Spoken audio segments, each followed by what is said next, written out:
Reading this book is like watching Punjabi Game of Thrones. We all know about Maharaja Ranjit Singh, ਜਿਨ੍ਹਾਂ ਨੂੰ line of Punjab ਵੀ ਕਿਹਾ ਜਾਂਦਾ ਹੈ। ਉਹਨਾਂ ਦੇ ਲਾਸਟ ਮੁੰਡੇ ਸੀਗੇ ਦਲੀਪ ਸਿੰਘ, ਜਿਨ੍ਹਾਂ ਨੇ ਟ੍ਰੀਟੀ ਆਫ ਲਾਹੌਰ ਸਾਈਨ ਕੀਤੀ ਸੀ। Punjab was given away to the British.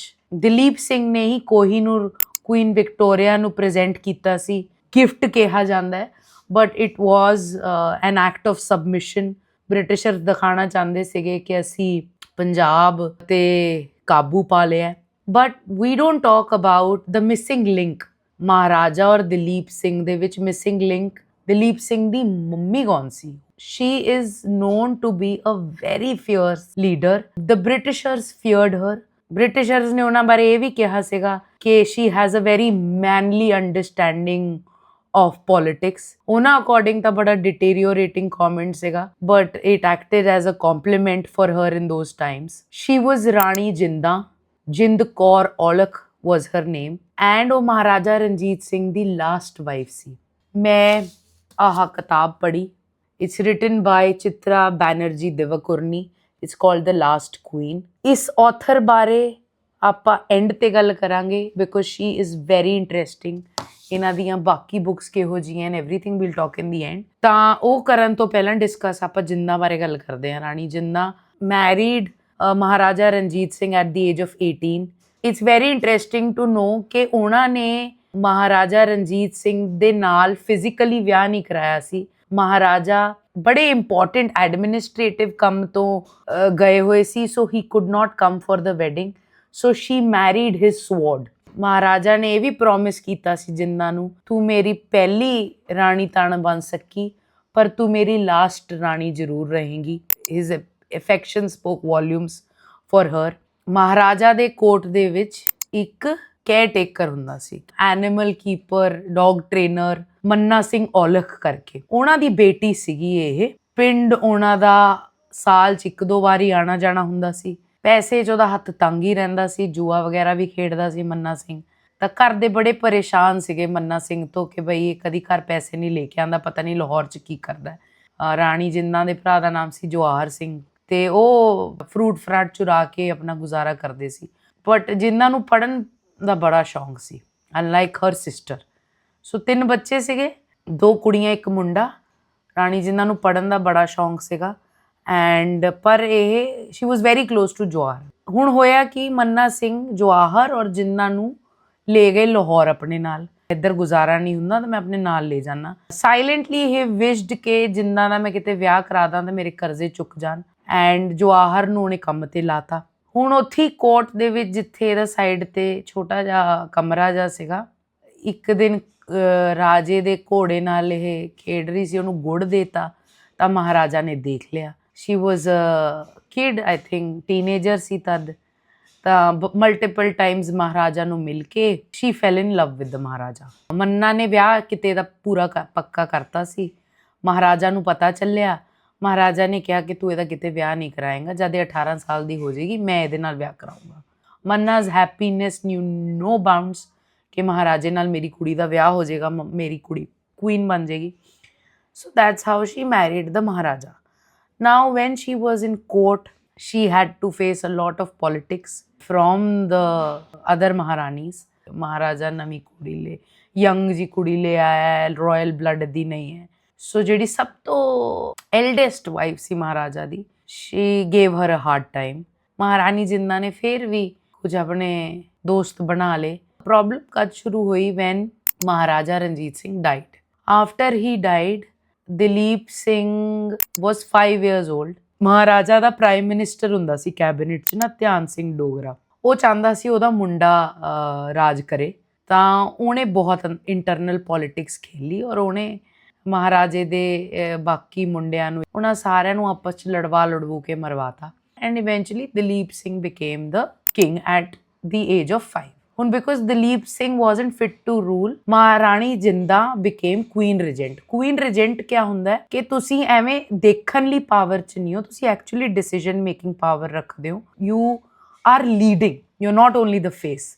ਪਹਿਲਾਂ ਤਾਂ ਧਿਆਨ ਸਿੰਘ ਨੇ ਮਹਾਰਾਣੀ ਨੂੰ ਆਪਣੇ ਭਰਾ ਕੋਲ ਜੰਮੂ ਕਸ਼ਮੀਰ ਭੇਜਤਾ। ਦਿਸ ਵੂਮਨ ਵਾਜ਼ ਸਮਾਰਟ। ਸ਼ੀ ਨਿਊ ਮੈਨੂੰ ਧਿਆਨ ਨਾਲ ਚੱਲਣਾ ਹੈ, ਮੇਰੇ ਕੋਲ ਮਹਾਰਾਜੇ ਦਾ ਮੁੰਡਾ ਹੈ, ਇਹ ਮੈਨੂੰ ਜੇ ਭੇਜ ਰਿਹਾ ਹੈ ਤੇ ਇਹਦੇ 100% ਇਹਦੇ ਦਿਮਾਗ 'ਚ ਕੁਝ ਐਕਸਟਰਾ ਚੱਲ ਰਿਹਾ ਹੈ। ਫਿਰ ਜਦ ਉਹਨਾਂ ਨੂੰ ਆਪਸ 'ਚ ਲੜੂ ਕੇ ਮਾਰਤਾ, ਫਿਰ ਰਾਣੀ ਨੂੰ ਵਾਪਸ ਬੁਲਾ ਲਿਆ। ਇਹਨੂੰ ਸੀਗਾ ਕੁਈਨ ਰੀਜੈਂਟ ਤਾਂ ਬਣ ਗਈ ਹੈ, ਲੇਕਿਨ ਸਾਰੀਆਂ ਚੀਜ਼ਾਂ ਤਾਂ ਮੇਰੇ ਕਹੇ ਅਕੋਰਡਿੰਗ ਹੀ ਹੋਣਗੀਆਂ ਕੋਰਟ 'ਚ। But he did not know that she is a fierce woman. ਤਾਂ ਹੁਣ ਰਾਣੀ ਨੇ ਕਿਆ ਕੀਤਾ, ਪਰਦੇ ਦੇ ਪਿੱਛੋਂ ਹੀ ਰੂਲ ਕਰਨਾ ਸ਼ੁਰੂ ਕਰਤਾ, ਮੇਜਰ ਡਿਸੀਜਨਸ ਲੈਣੇ ਸ਼ੁਰੂ ਕਰਤੇ, ਜਿਹੜੀਆਂ ਕਨਸਪੀਰੇਸੀਜ਼ ਉਹਨਾਂ ਹੋ ਰਹੀਆਂ ਸੀ ਉਹਨਾਂ ਨੂੰ ਇਨ ਚੈੱਕ ਲਿਆਉਣਾ ਸ਼ੁਰੂ ਕਰਤਾ, ਡਾਇਰੈਕਟਲੀ ਪਬਲਿਕ ਉਹਨੂੰ ਐਡਰੈਸ ਕਰਨਾ ਡਾਇਰੈਕਟਲੀ ਸ਼ੁਰੂ ਕਰਤਾ ਰਾਣੀ ਨੇ। ਐਂਡ ਕਲੀਅਰਲੀ ਸਾਰਿਆਂ ਨੂੰ ਕਹਿੰਦੀ ਸੀ ਬਈ ਸਾਡਾ ਦੁਸ਼ਮਣ ਕੌਣ ਹੈ, ਬ੍ਰਿਟਿਸ਼ਰਸ ਨੇ। Maharani Jinda was directly in touch with the Khalsa army, ਕਿਆ ਕਰਨਾ ਹੈ, ਕਿਆ ਸਟ੍ਰੈਟਜੀ ਹੋਣੀ ਚਾਹੀਦੀ ਹੈ। ਬ੍ਰਿਟਿਸ਼ਰਸ ਨੂੰ ਇਹਦੀ ਇਸ ਫੀਅਰਸਨੈਸ ਤੋਂ ਡਰ ਲੱਗਦਾ ਸੀ,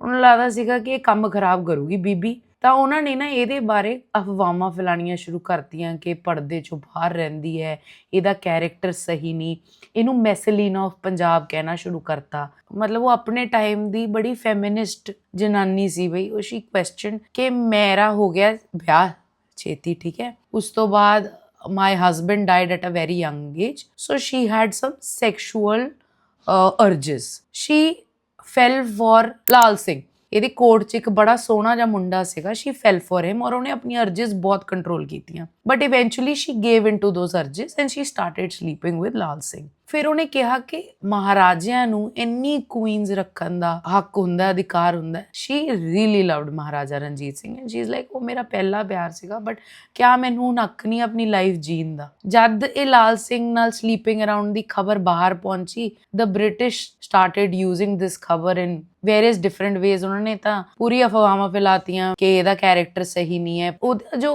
ਹੋਲਡ ਸੀਗਾ ਨਾ ਪੰਜਾਬੀ ਪੋਪੂਲੇਸ਼ਨ ਤੇ, ਉਹਨੂੰ ਘਟਾਉਣ ਦੀ ਕੋਸ਼ਿਸ਼ ਬ੍ਰਿਟਿਸ਼ਰਸ ਨੇ ਪੂਰੀ ਕੀਤੀ, because she was a very loved queen. ਜਦ ਬਾਹਰ ਖਬਰ ਪਹੁੰਚੀ ਤਾਂ ਰਾਣੀ ਨੂੰ ਲੱਗਿਆ ਕਿ ਹੁਣ I have to stop this. She stopped sleeping around with Lal Singh, even though she really dearly admired him and loved him. ਰਾਣੀ ਦਾ ਇਨਫਲੂਐਂਸ ਘਟਾ ਚੁੱਕੇ ਹੁੰਦੇ ਆ।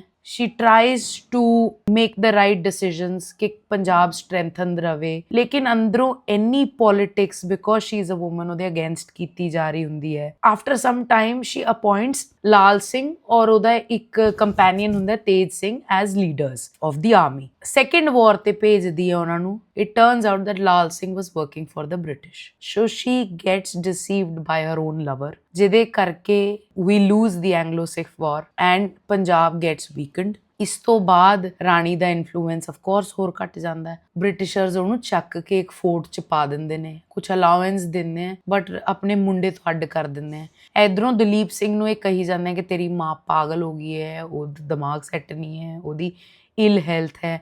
ਉਹਦਾ ਦਿਮਾਗ ਆਪਣੀ ਮੰਮੀ ਅਗੇਂਸਟ ਭਰੀ ਜਾਂਦੇ ਆ। ਦਲੀਪ ਸਿੰਘ ਨੂੰ ਸਿੱਖੀਜ਼ਮ ਤੋਂ ਦੂਰ ਕਰਕੇ ਕ੍ਰਿਸਚੀਅਨਿਟੀ ਵੱਲ ਫੋਰਸ ਕਰੀ ਜਾਂਦੇ ਆ। ਫਿਰ after some time when Duleep Singh has to sign Punjab away to the British in the Treaty of Lahore, ਮਹਾਰਾਣੀ ਜਿੰਦਾ is sent to a prison। ਇਹਨੇ ਉਹਦੀ ਜੁਐਲਰੀ ਵਗੈਰਾ ਸਭ ਨਿਕਲਵਾ ਦਿੰਦੇ ਆ। she is still such a woman of metal and character that she runs away from the fort। ਜਦੋਂ ਉਹ fort ਤੋਂ ਭੱਜ ਜਾਂਦੀ ਹੈ ਤਾਂ ਉਹ ਫਕੀਰਨ ਦਾ ਰੂਪ ਲੈ ਲੈਂਦੀ ਹੈ। ਥਰੂ ਜੰਗਲਸ ਐਂਡ ਐਵਰੀਥਿੰਗ ਬੜੇ ਦਿਨ ਦਾ ਸਫ਼ਰ ਤੈਅ ਕਰਕੇ ਉਹ ਇੰਡੀਆ ਦਾ ਬਾਰਡਰ ਕ੍ਰਾਸ ਕਰਕੇ ਨੇਪਾਲ ਪਹੁੰਚ ਜਾਂਦੀ ਹੈ। ਉਹਨੂੰ ਯਾਦ ਆਉਂਦਾ ਕਿ ਮਹਾਰਾਜਾ ਰਣਜੀਤ ਸਿੰਘ ਨੇ ਨੇਪਾਲ ਦੇ ਪ੍ਰਾਈਮ ਮਿਨਿਸਟਰ ਤੇ ਕੁਝ ਅਹਿਸਾਨ ਕੀਤਾ ਸੀ, that he will definitely take her in। ਤਾਂ ਨੇਪਾਲ ਦਾ ਪ੍ਰਾਈਮ ਮਿਨਿਸਟਰ ਉਹਨੂੰ ਐਗਜ਼ਾਈਲ ਦਿੰਦਾ ਹੈ, ਈਵਨ ਦੋ ਨੇਪਾਲ ਦਾ ਪ੍ਰਾਈਮ ਮਿਨਿਸਟਰ ਬ੍ਰਿਟਿਸ਼ਰਸ ਨਾਲ ਰਲਿਆ ਹੋਇਆ, ਫਿਰ ਵੀ ਉਹਨੂੰ ਜਗ੍ਹਾ ਦਿੰਦਾ, ਰਹਿਣ ਦੀ ਜਗ੍ਹਾ ਦਿੰਦਾ, ਕੁਝ ਪੈਸੇ ਦਿੰਦਾ। ਉੱਥੇ ਜਾ ਕੇ ਜਿਨ੍ਹਾਂ ਨੂੰ ਪਤਾ ਚੱਲਦਾ ਕਿ ਦਲੀਪ ਸਿੰਘ ਨੂੰ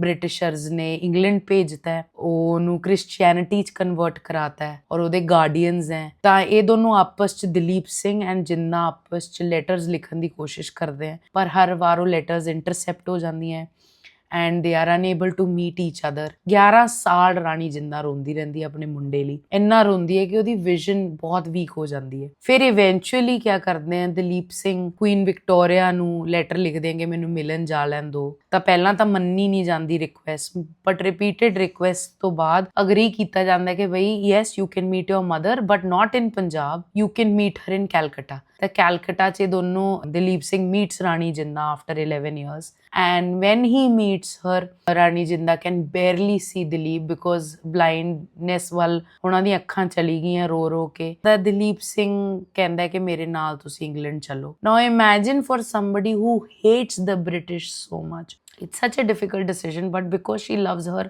ਸਨ ਸੋ ਮਚ ਉਹ ਕਹਿੰਦੀ ਹੈ ਕਿ ਚੱਲ ਬਈ ਮੈਂ ਚੱਲੂੰਗੀ ਤੇਰੇ ਨਾਲ ਬਿਕੋਜ਼ ਮੈਂ ਤੈਨੂੰ ਬੜਾ ਪਿਆਰ ਕਰਦੀ ਹਾਂ ਜਦੋਂ ਯੂਕੇ ਚਲੀ ਜਾਂਦੀ ਹੈ ਦੈਨ ਉਹ ਦੇਖਦੀ ਹੈ ਕੁਈਨ ਨੂੰ ਕਿੰਨੀ ਐਡਮਿਰੇਸ਼ਨ ਨਾਲ ਦੇਖਦਾ ਹੈ ਮੇਰਾ ਮੁੰਡਾ ਤਾਂ ਬੜਾ ਔਖਾ ਰਿਹਾ ਉਹਦੇ ਲਈ ਉਹ 2-4 ਸਾਲ ਕੱਟਣੇ she died after 3 years of being in London ਇਹਨੇ ਕਿਹਾ ਦਲੀਪ ਸਿੰਘ ਨੂੰ ਕਿ ਮੇਰੀ ਅਸਥੀਆਂ ਵਾਪਸ ਪੰਜਾਬ ਲੈ ਜੀ ਪਰ ਨਾ ਜੀ ਬ੍ਰਿਟਿਸ਼ਰਸ ਕਿੱਥੇ ਲੈ ਕੇ ਜਾਣ ਦਿੰਦੇ ਸਪੋਜ਼ ਆਫ ਇੰਡੀਆ 'ਚ ਕੀਤੀਆਂ ਪਰ ਪੰਜਾਬ 'ਚ ਨਹੀਂ ਕਰ ਪਾਏ now about the book Chitra Banerjee Divakaruni ਦੀ ਅਗਰ ਤੁਸੀਂ ਹੋਰ ਕਿਤਾਬਾਂ ਨਹੀਂ ਪੜ੍ਹੀਆਂ palace of illusions the enchanted forest ਘੈਂਟ ਗੱਲ ਇਹ ਜਨਾਨੀ ਬਾਰੇ ਇਹ ਹੈ ਕਿ ਫਰਸਟ ਪਰਸਨ ਚ ਲਿਖਦੀ ਹੈ ਔਰ ਫੀਮੇਲ ਪਰਸਪੈਕਟਿਵ ਤੋਂ ਲਿਖਦੀ ਹੈ palace of illusions is written from Draupadi's eyes and the enchanted forest is written from Sita's perspective. The last queen लिखी गई है from Rani Jinda's perspective. मेरे लिए the first segment of this book was very uncomfortable because I am seeing a teenager falling in love with an old man. Then a teenager, barely an adult woman at the age of 18, sleeping with a Maharaja who's like her father's age. Even though ਇਹ fact ਹੈ ਹੋਇਆ ਹੈ ਇਹ reality ਸੀਗੀ ਮੈਂ ਉਹਨੂੰ denounce ਨਹੀਂ ਕਰ ਰਹੀ ਮੈਂ disrespect ਨਹੀਂ ਕਰ ਰਹੀ but as a reader ਮੇਰੇ ਲਈ ਬੜੀ uncomfortable situation ਸੀਗੀ ਇਹ ਪੜ੍ਹਨਾ but eventually ਕਿਤਾਬ ਨੇ ਨੇਰੀ ਚੱਕਤੀ ground breaking things ਜਿਹੜੀਆਂ ਮੇਰੇ ਲਈ ਪੜ੍ਹਨ ਵਾਲੀਆਂ ਸੀਗੀਆਂ was how okay were women with Sati. ਦੋਨੋਂ ਰਾਣੀ ਜਿੰਦਾਂ ਦੀਆਂ ਬਹੁਤ close friends decide to go through Sati and the entire process what goes on in their mind is groundbreaking. ਕਿਵੇਂ ਉਹਨਾਂ ਨੇ opium ਲਿੱਤਾ ਹੋਇਆ ਸੀਗਾ revolutionary ਜੀ ਚੀਜ਼ ਸੀ ਇਹ ਵੀ ਹੁੰਦਾ ਸੀਗਾ you know ਕਿਵੇਂ they would prepare themselves for it. That was very interesting. Reading this book is like watching Punjabi Game of Thrones. So that's about it. Go read Chitra Banerjee's work. Go read The Last Queen. And if you want to be culturally smarter, follow us for more. Share karo, subscribe karo, or be the smartest person in the room. Thank you for watching. Love you all.